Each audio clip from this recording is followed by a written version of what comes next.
अब हम लोग दूसरे कॉन्सेंट्रेशन टर्म्स पर आते हैं। हम लोग का दूसरा कॉन्सेंट्रेशन टर्म्स है मोलालिटी। लेकिन मोलालिटी को पढ़ने से पहले मोलरिटी जो पहला कॉन्सेंट्रेशन टर्म्स हम लोगों ने समझा, उसके ड्रॉबैक को हम लोग समझें। तो मोलालिटी हम लोग कैसे निकालते हैं? Number of moles of solute divided by volume of solution. तो डिनोमिनेटर में जो सॉल्यूशन का वॉल्यूम है ये टेम्परेचर डिपेंडेंट है, टेम्परेचर डिपेंडेंट, टेम्परेचर पर क्या कर रहा है? डिपेंड कर रहा है। टेम्परेचर चेंज करेंगे, वॉल्यूम चेंज करेगा, वॉल्यूम चेंज करेगा तो सॉल्यूशन का मोलरिटी क्या हो जाएगा? चेंज हो जाएगा। तो समझिए, फॉर एग्जांपल बोला जाए कि हम लोग का लेबोरेटरी में HCl का एक बॉटल रखा हुआ है, HCl का बॉटल रखा हुआ है लेबोरेटरी में, और ये जो HCl का एक्वस सॉल्यूशन है इसका कॉन्सेंट्रेशन बोला गया है 1 मोलर। तो जरा ध्यान दें, इस बॉटल में जो HCl रखा गया है उसका कॉन्सेंट्रेशन 1 मोलर बोला गया एट 25 डिग्री सेल्सियस। लेकिन क्या एक्सपेरिमेंट करते समय लेबोरेटरी में जो बॉटल रखा हुआ उसका टेम्परेचर 25 डिग्री सेल्सियस ही होगा? कोई ज़रूरी थोड़ी है। हम लोग मान लिया जाए इस बॉटल से जो एक्सपेरिमेंट कर रहे हैं वो टेम्परेचर लेबोरेटरी का 0 डिग्री सेल्सियस है जाड़े के दिनों में, या इसी HCl से जो हम लोग एक्सपेरिमेंट कर रहे हैं गर्मी के दिनों में टेम्परेचर 45 डिग्री सेल्सियस है। तो लेबोरेटरी का या लेबोरेटरी के रूम का टेम्परेचर अलग अलग मौसम में चेंज करेगा, और अगर टेम्परेचर चेंज किया तो इसका कॉन्सेंट्रेशन भी स्लाइटली क्या हो जाएगा? चेंज करेगा।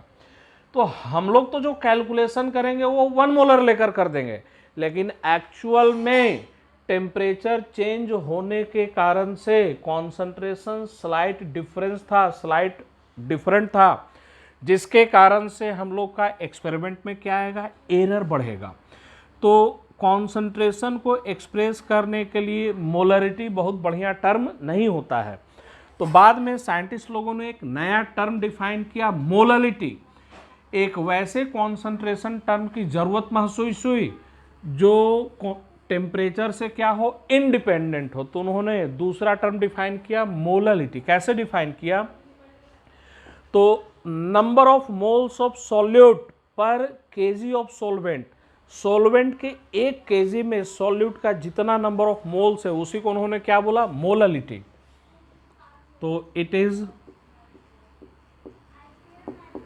Defined as number of moles of solute per kg of solvent. Definition पर ध्यान दीजिए, मोलरिटी कैसे डिफाइन किया जा रहा है? Number of moles of solute per kg of solvent, solvent के 1 केजी में सॉल्यूट का जितना नंबर ऑफ मोल्स है उसी को हम लोग क्या बोल रहे हैं? मोलरिटी। अब ये मोलरिटी का जो डिफिनीशन दिया गया उसको मैथमेटिकली हम लोग लिखें तो मोलरिटी इक्वल टू मैथमेटिकली इसको कैसे लिखेंगे? तो सॉल्यूट का नंबर ऑफ मोल्स न्यूमरेटर में आ जाएगा, और पर केजी ऑफ सॉल्वेंट, तो सॉल्वेंट का मास कहाँ चला जाएगा? डिनोमिनेटर में। तो molarity equal to number of moles of solute, number of moles of solute divided by mass of solvent, mass of solvent, solvent का मास किस में? केजी में। तो अगर हमें किसी सॉल्यूशन का मोलरिटी निकालना है, कैसे निकालेंगे? समझिए, सॉल्यूट के नंबर ऑफ मोल्स को न्यूमरेटर में रख देंगे और उसे सॉल्वेंट के मास से क्या कर देंगे? डिवाइड कर देंगे। अब मोलरिटी का यूनिट पूछा जाए तो इसका यूनिट क्या हो जाएगा? न्यूमरेटर में यूनिट आएगा मोल का, और डिनोमिनेटर में सॉल्वेंट का मास किसमें? केजी में। तो unit of molarity, unit of molarity का यूनिट क्या आ जाएगा? मोल पर केजी। नेक्स्ट पॉइंट पर ध्यान दीजिए, भाई नंबर ऑफ मोल्स ये टेम्परेचर पर डिपेंड नहीं करता है, सॉल्वेंट का मास भी टेम्परेचर पर डिपेंड नहीं करता है, तो मोललिटी ये टर्म टेम्परेचर से क्या हम लोग का इंडिपेंडेंट है।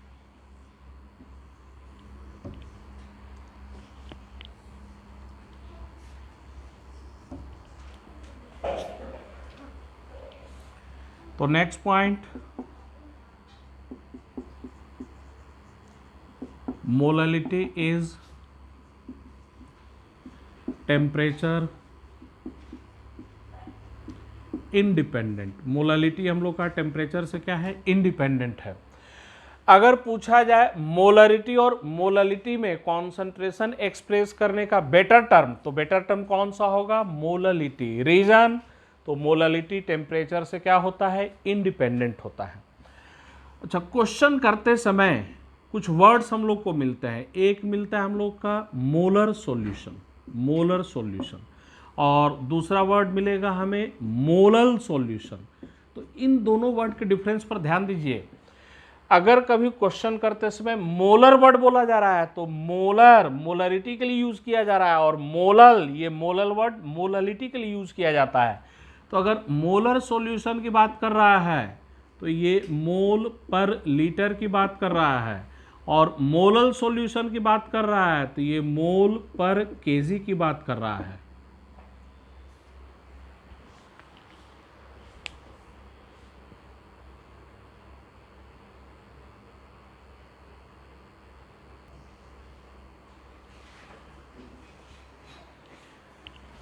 अब हम लोग तीसरे कॉन्सेंट्रेशन टर्म्स की चर्चा कर रहे हैं, परसेंट कॉन्सेंट्रेशन। अभी तक समझिए, अभी तक जो जो हम लोग दो कॉन्सेंट्रेशन टर्म्स पढ़े हैं, एक मोलरिटी दूसरा मोललिटी, कॉन्सेंट्रेशन परसेंटेज में भी एक्सप्रेस किया जाता है। परसेंटेज में भी कॉन्सेंट्रेशन कई तरीके से एक्सप्रेस करते हैं। एक परसेंटेज कौन सा है, वेट बाय वेट परसेंट, या दूसरे तरीके से परसेंट वेट बाय वेट भी बोलते हैं। दूसरा परसेंटेज कॉन्सेंट्रेशन कौन सा है, वेट बाय वॉल्यूम परसेंट, और तीसरा कौन सा है, वॉल्यूम बाय वॉल्यूम परसेंट। एक एक कर समझते हैं। अब पहले दो थे मोलरिटी और मोललिटी, और परसेंटेज में तीन आ गए, तीन दो कितने हो गए, 5। फिर मिलेगा पार्ट्स पर मिलियन, पार्ट्स पर बिलियन, पार्ट्स पर ट्रिलियन। सर इतने सारे कॉन्सेंट्रेशन टर्म्स, इनको याद कैसे रखेंगे। तो एक कॉमन पॉइंट पकड़िए, मोलरिटी में गौर कीजिए, न्यूमरेटर में क्या रखा गया है, number of moles of solute.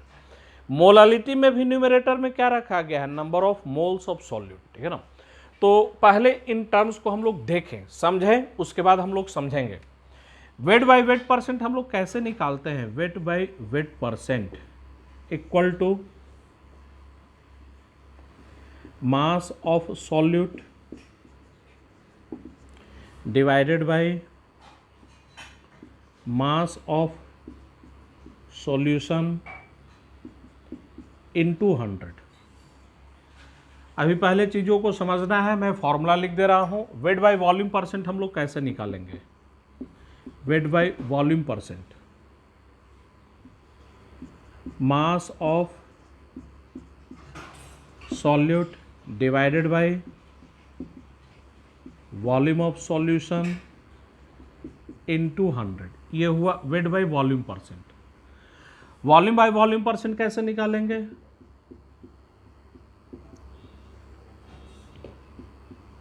Volume of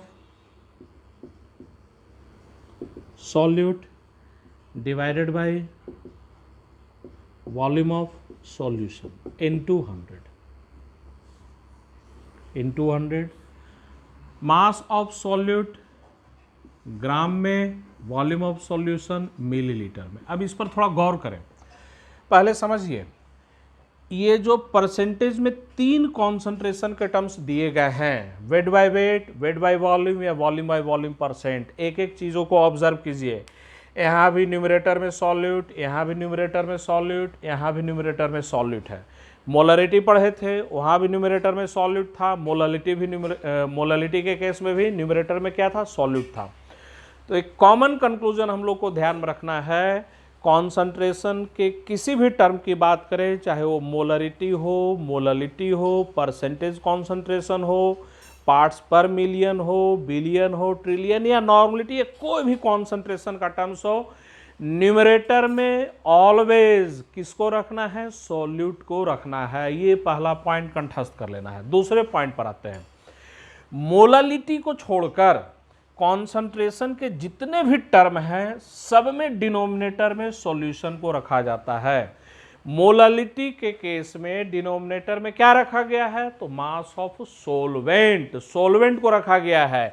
जबकि मोलरिटी या wait by weight percent, wait by volume percent, volume by volume percent, या जितने भी कॉन्सेंट्रेशन के टर्म्स होते हैं, सिर्फ मोलालिटी को छोड़कर डिनोमिनेटर में क्या रखना है, सॉल्यूशन। तो दो बातें कंठस्थ रखनी है। पहला पॉइंट, न्यूमरेटर में हमें ऑलवेज किसको रखना है, सॉल्यूट को रखना है। दूसरा पॉइंट, मोलालिटी को छोड़कर कॉन्सेंट्रेशन के जितने भी टर्म होते हैं सब में डिनोमिनेटर में किसको रखा जाता है, वॉल्यूम को रखा जाता है। अब आगे आइए, समझिए यहां पर वेट बाय वेट परसेंट, तो ऊपर में भी वेट रखेंगे, नीचे में भी वेट रखेंगे।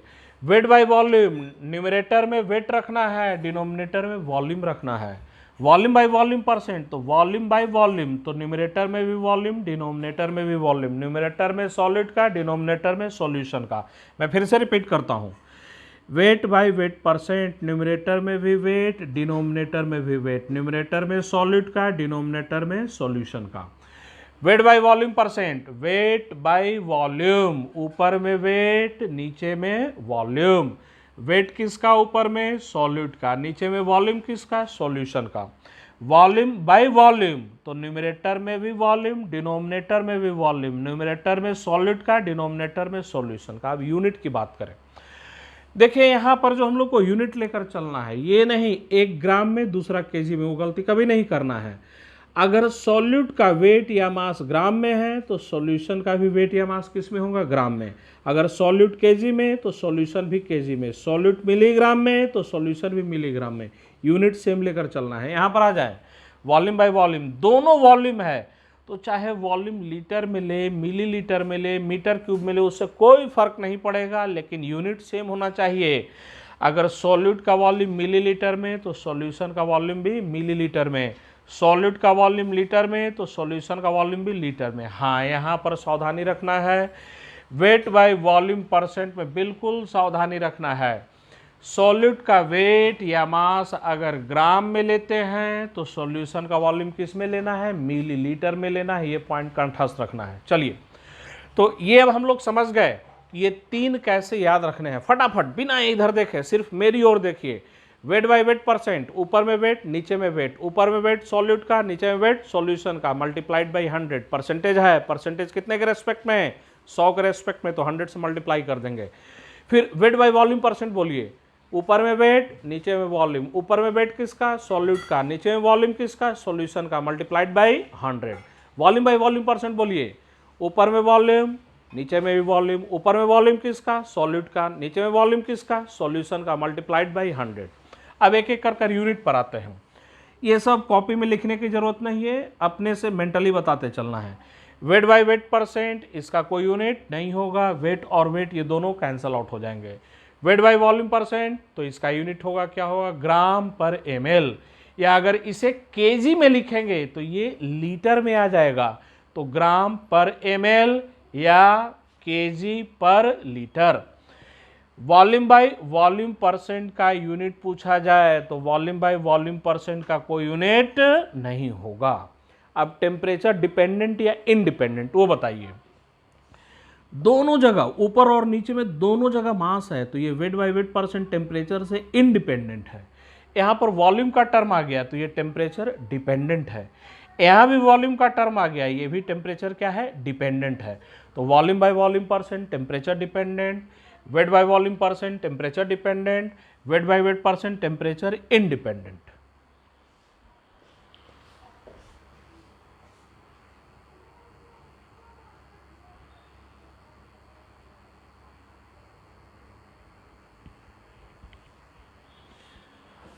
हम लोग आते हैं नेक्स्ट कॉन्सेंट्रेशन टर्म्स पर। अभी तक जो जो कॉन्सेंट्रेशन टर्म्स पढ़े हैं रिकॉल करें। पहला मोलरिटी, दूसरा मोलालिटी, तीसरा परसेंटेज कॉन्सेंट्रेशन। और अभी बता दिया गया है चाहे कॉन्सेंट्रेशन का कोई भी टर्म हो, न्यूमरेटर में हमेशा सॉल्यूट को रखना है और डिनोमिनेटर में मोलालिटी को छोड़कर बाकी सब में किसको रखना है, सॉल्यूशन को रखना है। तो अब हम लोग के और भी कुछ कॉन्सेंट्रेशन टर्म्स हैं। पार्ट्स पर मिलियन, पीपीएम शॉर्ट में लिखते हैं। दूसरा है पार्ट्स पर बिलियन, शॉर्ट में PPB, P for parts, P for पर, बी फॉर बिलियन। तो पार्ट्स पर बिलियन। तीसरा एक और आएगा हम लोग का पीपीटी, पार्ट्स पर ट्रिलियन। तो इन सब टर्म्स को समझने से पहले हम लोग मिलियन, बिलियन और ट्रिलियन को जान ले। मिलियन, बिलियन और ट्रिलियन को जानेंगे तो समझना क्या हो जाएगा, आसान हो जाएगा। तो 1 मिलियन हम लोग का 10⁻6 के बराबर होता है। वैसे ही बोला जाए 1 बिलियन 10⁹ के बराबर होता है। 1 ट्रिलियन हम लोग का 10⁻12 के बराबर होता है। तो मिलियन 10⁻6 के बराबर, बिलियन 10⁻9 के बराबर और ट्रिलियन 10⁻12 के बराबर। अब हम लोग पार्ट्स पर मिलियन कैसे निकालेंगे उसके फॉर्मूला पर हम लोग आ रहे हैं। पीपीएम, पार्ट्स पर मिलियन। न्यूमरेटर में किसको रखना है, सॉल्यूट को, तो मास ऑफ सॉल्यूट। डिनोमिनेटर में किसको रखना है, सॉल्यूशन को, तो मास of solution, mass of solution. तो ध्यान दे, न्यूमरेटर में सॉल्यूट रखा गया, डिनोमिनेटर में भी हम लोग का सॉल्यूशन रखा गया। अगर इसे 100 से मल्टीप्लाई कर देंगे तब ये परसेंटेज कॉन्सेंट्रेशन हो जाएगा। जबकि यहां पर बोला जाए पर मिलियन, हमें 100 के रेस्पेक्ट में नहीं निकालना है, पर मिलियन 10⁻6 के रेस्पेक्ट में निकालना है। मैं फिर से रिपीट कर रहा हूं, मास of solute divided by mass of solution.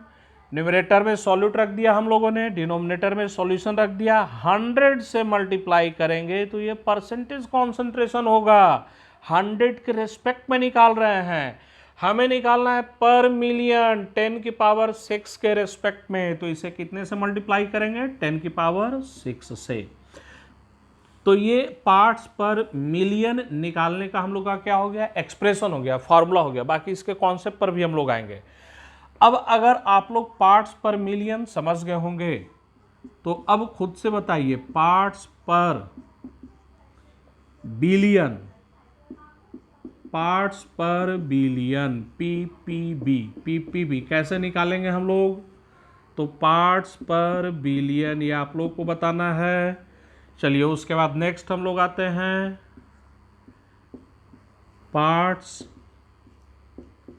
पर ट्रिलियन, पार्ट्स पर ट्रिलियन, पीपीटी ये दोनों आप लोगों को ही बताना है। पीपीटी कैसे निकालेंगे, पार्ट्स पर ट्रिलियन। एक एक कर कर आते हैं। पार्ट्स पर बिलियन कैसे निकालेंगे, मास of solute, mass of solute divided by mass of solution. यहां मल्टीप्लाई 10⁻9 से। भाई 1 बिलियन पर बिलियन के रेस्पेक्ट में 10⁻9 के रेस्पेक्ट में निकाल रहा है तो 10⁻9 से मल्टीप्लाई होगा। और पर ट्रिलियन आया तो 10⁻12 से मल्टीप्लाई कर देंगे। तो ये मास of solute divided by mass of solution into 10⁻12 से मल्टीप्लाई हो गया।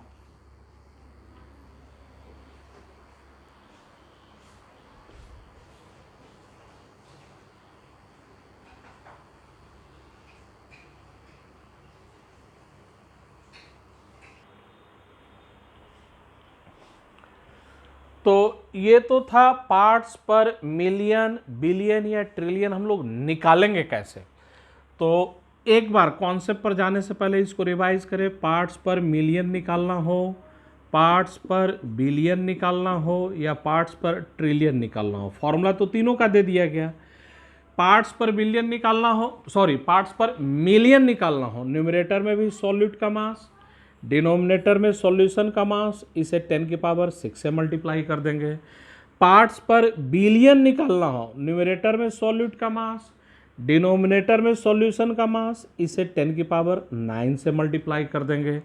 पार्ट्स पर ट्रिलियन निकालना हो, न्यूमरेटर में सॉल्यूट का मास, डिनोमिनेटर में सॉल्यूशन का मास, और इसे 10⁻12 से मल्टीप्लाई कर देंगे। तो ये तो हम लोग का हो गया फॉर्मूला कि पार्ट्स पर मिलियन, बिलियन और ट्रिलियन निकालेंगे कैसे। लेकिन अब मन में नेचुरली ये क्वेश्चन आएगा, सर इसका कॉन्सेप्ट क्या है, पार्ट्स पर मिलियन का मतलब क्या हुआ। जैसे मैं बोलूँ 20 पार्ट्स पर मिलियन, 20 पार्ट्स पर मिलियन, तो ये क्या बतला रहा है, इसका सेंस क्या है। ये तो सीधे फॉर्मूला करेक्टली एक क्वेश्चन बना दिए, ठीक है ना। लेकिन अब हम लोग को इसका कॉन्सेप्ट समझना है, 20 पार्ट्स पर मिलियन ये क्या बतला रहा है। तो समझिए यहाँ पर पार्ट्स पर मिलियन या पार्ट्स पर बिलियन क्या एक्सप्रेस करता है, क्या बतलाता है। तो एक एग्जाम्पल लिया जाए, यहाँ पर बोला जाए 20 पार्ट्स पर बिलियन, सॉरी 20 पार्ट्स पर मिलियन। तो सबसे पहला पॉइंट, ये जो 20 पार्ट्स हम लोग का जो लिखा गया है ये सॉल्यूट के लिए लिखा जा रहा है। तो पहला पॉइंट 20 पार्ट्स ये सॉल्यूट के लिए लिखा जा रहा है, और ये पर मिलियन ये वर्ड सॉल्यूशन के लिए इंडिकेट किया गया है, सॉल्यूशन के लिए इंडिकेट किया गया है। तो इसको इन जनरल अगर हम लोग लिख दे x पार्ट पर मिलियन, अब x का वैल्यू जो भी रख दे, 10 पार्ट्स पर मिलियन, 20 पार्ट्स पर मिलियन, 30 पार्ट्स पर मिलियन, तो ये पॉइंट पहले लर्न करना है। ये x पार्ट, अभी एक एग्जांपल ले लें, 10 पार्ट, 20 पार्ट, 30 पार्ट, ये सॉल्यूट के लिए, और पर मिलियन किसके लिए, सॉल्यूशन के लिए। चलिए पहला कॉन्सेप्ट समझ लिए। अब इसे हम लोग अभी 20 पार्ट से लिखते हैं। अब दूसरा समझिए, बोले कि हमारे घर में 3 गेस्ट आ गए। ध्यान से समझिएगा एग्जाम्पल को, और ये सब अभी समझना है, लिखना बिल्कुल कुछ भी नहीं है। हमारे घर में 3 गेस्ट आ गए और उनको वेलकम करने के लिए हम लोगों ने शरबत बनाया, और तीनों गेस्ट को शरबत हम लोग पीने के लिए दिए। तो ये एक बड़ा सा सॉल्यूशन, ढेर सारा शरबत ये क्या कर दिया गया, बना दिया गया। 3 गेस्ट हैं, एक गेस्ट हम लोग का कौन है, राम। दूसरा गेस्ट बोला जाए उसका नाम मोहन है। तीसरा गेस्ट बोला जाए उसका नाम क्या है, तो श्याम है। ये 3 गेस्ट हम लोग के लिए यहाँ गए। अब इन 3 गेस्ट को वेलकम करने के लिए हम लोगों ने शरबत बनाया और इन तीनों को शरबत पीने के लिए दिया। तो ध्यान दें, यहाँ पर हम लोगों ने किया क्या, ये एक एक ग्लास शरबत हम लोग ऐसे बना लिए, एक एक ग्लास शरबत, और ये 4 ग्लास हुआ, 4 ग्लास हुआ। चलिए सब में इक्वल अमाउंट डाला गया। तो ये जो हम लोग जो शरबत बनाए थे, ध्यान दें, ये जो शरबत बनाया गया था इन 3 गेस्ट को देने के लिए, एक एक ग्लास कर कर हम लोग के 4 ग्लास टोटल हो गए, ठीक है ना। अब सब लोगों को शरबत पीने के लिए दिया गया। राम ने 1 ग्लास शरबत पिया, मोहन भी 1 ग्लास शरबत पी रहा है, और श्याम 2 ग्लास शरबत पी गया। तो श्याम ने 2 ग्लास शरबत पी गया। अब ये बताइए इस सॉल्यूशन को हम लोगों ने कितने पार्ट में बांटा, 4 पार्ट में बांटा, ठीक है ना। और इक्वली यहाँ पर ये पॉइंट ध्यान में रखना है, ये जो शरबत बनाए थे 4 ग्लास में इक्वली बांटा गया। तो इस सॉल्यूशन का हम लोगों ने पार्ट किया, कितने पार्ट में, 4 पार्ट में बांटा। अब ये जो 4 पार्ट में जो बांटे हैं उसे आप मास के टर्म्स में भी बोल सकते हैं या वॉल्यूम के टर्म्स में भी बोल सकते हैं। कॉन्सेप्ट लगाइए, बोला जाए कि ये सॉल्यूशन हम लोग का 1000 ml का, 1000 ml का सॉल्यूशन, प्रत्येक सॉल्यूशन 250 ml, 250 ml, 250 ml। भाई वॉल्यूम के टर्म्स में अभी लिख रहे हैं, सॉल्यूशन 1000 ml का था, सॉल्यूशन को हम लोगों ने 4 पार्ट में बांट दिया इन टर्म्स ऑफ वॉल्यूम। इसको ऐसे ही बोल सकते हैं। बोले कि नहीं, ये सॉल्यूशन हम लोग का 1200 ग्राम का था, 1200 ग्राम, प्रत्येक ग्लास में 300 ग्राम, 300 ग्राम, 300 ग्राम। तो यहाँ पर सॉल्यूशन मास के टर्म्स में बांटा जा रहा है। तो सॉल्यूशन को 4 पार्ट में हम लोगों ने बांट दिया, चाहे वो 4 पार्ट वॉल्यूम के टर्म्स बोले या 4 पार्ट मास के टर्म्स में बोले। तो इतना एग्जाम्पल से तो समझ में आ गया होगा कि इस सॉल्यूशन का हम लोग 4 पार्ट किए। और भी ज़्यादा पार्ट कर सकते हैं, इस सॉल्यूशन को 10 पार्ट में बांट सकते हैं, 100 पार्ट में बांट सकते हैं, 1000 पार्ट में बांट सकते हैं, और वो मास या वॉल्यूम के टर्म्स किसी भी टर्म्स बोल सकता है। अब यहाँ पर बताइए, ये जो श्याम था, सॉल्यूशन का कितना पार्ट इसके पास चला गया? तो सॉल्यूशन का 2 पार्ट तो श्याम ने कंज्यूम कर लिया, तो सॉल्यूशन का 2 पार्ट श्याम ने कंज्यूम कर लिया। अब ये एग्जाम्पल समझने के बाद अब यहाँ आइए, 20 पार्ट्स पर मिलियन, 20 पार्ट्स पर मिलियन को समझिए, ठीक है ना। पर मिलियन, मिलियन कितने के रेस्पेक्ट में? तो 10 की पावर 6 के रेस्पेक्ट में। मिलियन कितना? 10 की पावर 6। तो ये 20 पार्ट्स सॉल्यूट के लिए है और पर मिलियन किसके लिए है? तो सॉल्यूशन के लिए है। तो एक टेबल यहाँ पर बनाइए, एक टेबल यहाँ पर बनाइए, सॉल्यूशन और सॉल्यूट। अब 20 पार्ट्स पर मिलियन का मतलब क्या हुआ? सॉल्यूशन के पर मिलियन मतलब 10 की पावर 6 पार्ट में सॉल्यूट कितना पार्ट है? तो 20 पार्ट है। अभी जैसे हम लोग एक एग्जांपल किए थे, सॉल्यूशन 4 पार्ट में बांटे थे, तो सॉल्यूशन के 4 पार्ट में श्याम ने कितना पार्ट ले लिया? 2 पार्ट कंज्यूम कर गया। तो ऐसे यहाँ पर सॉल्यूशन के पर मिलियन में 10 की पावर 6 पार्ट में सॉल्यूशन के 10 की पावर 6 पार्ट में सॉल्यूट कितना पार्ट? 20 पार्ट। अब ये पार्ट मास के टर्म्स में बोले या वॉल्यूम के टर्म्स में बोले, जिससे मर्जी उससे बोल सकते हैं। अब फॉर एग्जांपल मास के टर्म्स में लिखा जाए तो सॉल्यूशन के 10 की पावर 6 ग्राम में सॉल्यूट कितना ग्राम? 20 ग्राम। कोई ज़रूरी नहीं है कि मास ग्राम में ही लें, बोला जाए सॉल्यूशन के 10 की पावर 6 केजी में तो सॉल्यूट कितना केजी? 20 केजी। या फिर बोल सकते हैं सॉल्यूशन के 10 की पावर 6 मिलीग्राम में तो सॉल्यूट कितना मिलीग्राम? 20 मिलीग्राम। तो मुझे उम्मीद है कि आप लोग इस एग्जाम्पल से अच्छे से समझ गए होंगे। अब अगर इस एग्जाम्पल को चेंज करें, बोले 10 पार्ट्स पर मिलियन, तो ये पर मिलियन सॉल्यूशन के लिए, तो सॉल्यूशन के 10 की पावर 6 पार्ट में सॉल्यूट कितना पार्ट? तो 10 पार्ट। अब वो मास के टर्म्स में या वॉल्यूम के टर्म्स में जैसे ही बोले तो हम लोग दोनों तरीके से लिखेंगे, वॉल्यूम के टर्म्स में भी लिखेंगे और मास के टर्म्स में भी लिखेंगे। लेकिन समझिए यहाँ पर अगर क्वेश्चन में, मैं रिपीट कर रहा हूँ, अगर क्वेश्चन में नहीं बोला गया है तो पार्ट्स पर मिलियन, पार्ट्स पर बिलियन और पार्ट्स पर ट्रिलियन वो हम लोग मास के टर्म्स में निकालेंगे और ज़्यादातर क्वेश्चन मास के टर्म्स में ही दिया रहता है। मैं फिर रिपीट कर रहा हूँ, अगर क्वेश्चन में नहीं मेंशन किया जा रहा है, नहीं बोला जा रहा है, तो पार्ट्स पर मिलियन, पार्ट्स पर बिलियन और पार्ट्स पर ट्रिलियन किसके रेस्पेक्ट में निकालना है? मास के रेस्पेक्ट में। लेकिन आईआईटी में एक बार क्वेश्चन आया हुआ है जहां पर पार्ट्स पर मिलियन वॉल्यूम के टर्म्स में भी बोला जा रहा है, तो अगर क्वेश्चन में मेंशन कर दिया इन टर्म्स ऑफ वॉल्यूम तो हमें वॉल्यूम के टर्म्स में लेकर चलना है, वॉल्यूम के टर्म्स में लेकर चलना है। चलिए अब इन सब को हम लोग सही से लिखते हैं।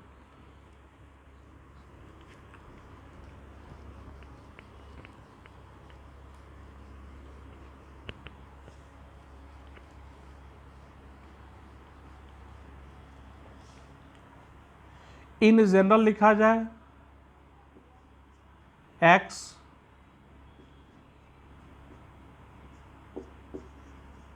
पार्ट पर मिलियन मीन्स ये x पार्ट किसके लिए है?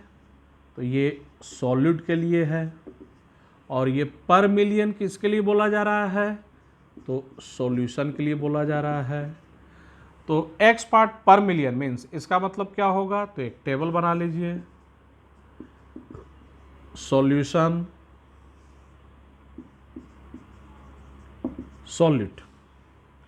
सॉल्यूशन के 10 की पावर 6 पार्ट में पर मिलियन है, 10 की पावर 6 पार्ट में सॉल्यूट कितना पार्ट होगा हम लोग का? x part. अब यहां पर हम लोग कुछ एग्जाम्पल लेकर चलें। Solution 10 to the power 6 gram तो सॉल्यूट हम लोग का x gram.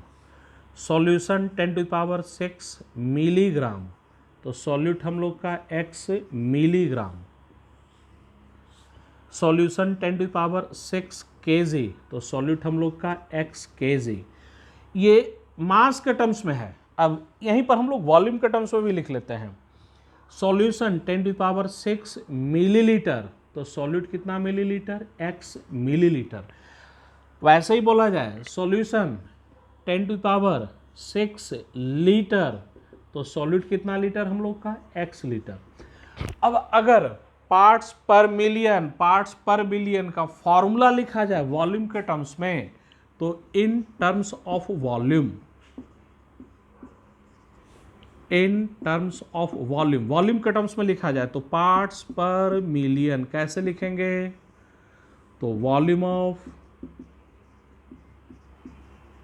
Solute divided by volume of solution into 10⁶। तो ध्यान दीजिए, आईआईटी में एक बार क्वेश्चन पूछा गया है जहां पर पार्ट्स पर मिलियन किसके टर्म्स में है, वॉल्यूम के टर्म्स में हमें डिफाइन कर दिया गया है। तो मैं रिपीट कर रहा हूं, अगर क्वेश्चन में मेंशन नहीं हो तो पार्ट्स पर मिलियन, बिलियन, ट्रिलियन किसके टर्म्स में चलेंगे, मास के टर्म्स में चलेंगे। लेकिन अगर क्वेश्चन में वॉल्यूम के टर्म्स में लिख दिया है तो फिर उसे हमें वॉल्यूम के टर्म्स में लेकर चलना होगा।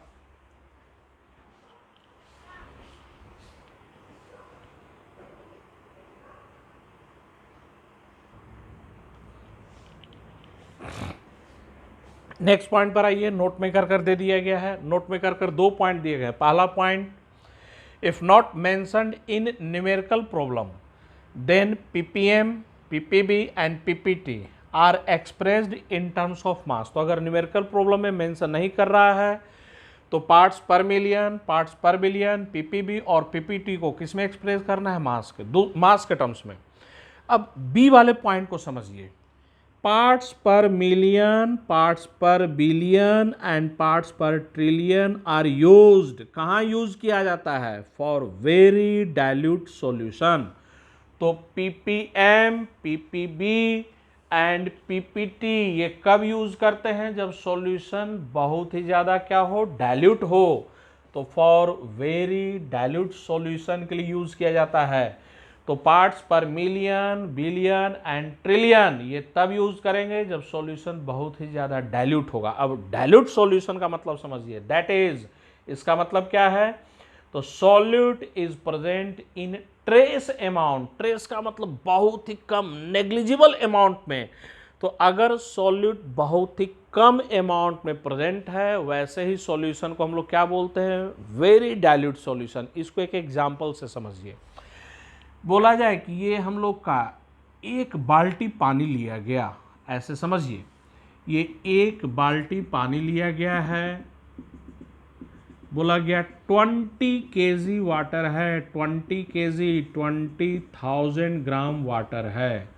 और इसमें एक बाल्टी पानी में अगर 1 चम्मच हम लोग ग्लूकोज को मिला दें या 1 चम्मच शुगर को मिला दें, तो भाई ये बताइए, पानी हम लोग का 20 kg था, वाटर 20 kg, और मात्र 1 चम्मच उसमें शुगर मिलाया गया है और उसको डिसॉल्व कर दिया गया, क्या उस वाटर में जरा भी मिठास हमें पता चलेगा?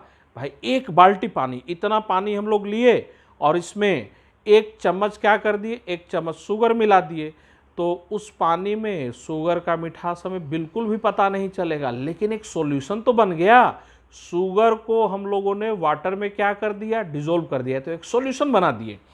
अब बोला जाए कि शुगर जो मिलाया गया है वो 2 ग्राम मिलाया गया, तो शुगर 2 ग्राम, हम लोग का वाटर 20 kg, तो जो सॉल्यूशन होगा वो सॉल्यूशन कितना हो जाएगा, तो 20,000 प्लस 2 ग्राम इक्वल टू 20,000 2 ग्राम, ये हम लोग का सॉल्यूशन हो जाएगा।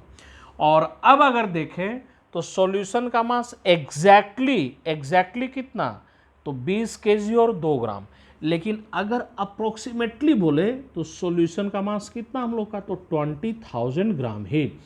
तो ये बताइए ये सॉल्यूशन कैसा था, तो इसमें सॉलिड बहुत ही कम अमाउंट में मिलाया गया था सॉल्वेंट के रिलेटिव में। तो ऐसे ही सॉल्यूशन को वेरी डाइल्यूट सॉल्यूशन कहते हैं, सॉलिड बहुत ही कम अमाउंट में यहाँ पर था। और दूसरा पॉइंट ध्यान में रखना है, सॉल्यूशन का जो मास है वो एग्जैक्टली तो इतना है, लेकिन सॉल्यूशन का मास लगभग 20,000 ग्राम सोलवेंट के मास के ही बराबर है। तो दूसरा पॉइंट ध्यान में रखना है, for very dilute solution mass of solution is approximately equal to mass of solvent. For very dilute solution mass of solution is approximately equal to mass of solvent. For very dilute solution, mass of solvent approximately equal to mass of solution. तो dilute solution के case में solvent और solution का मास approximately क्या होता है, बराबर होता है।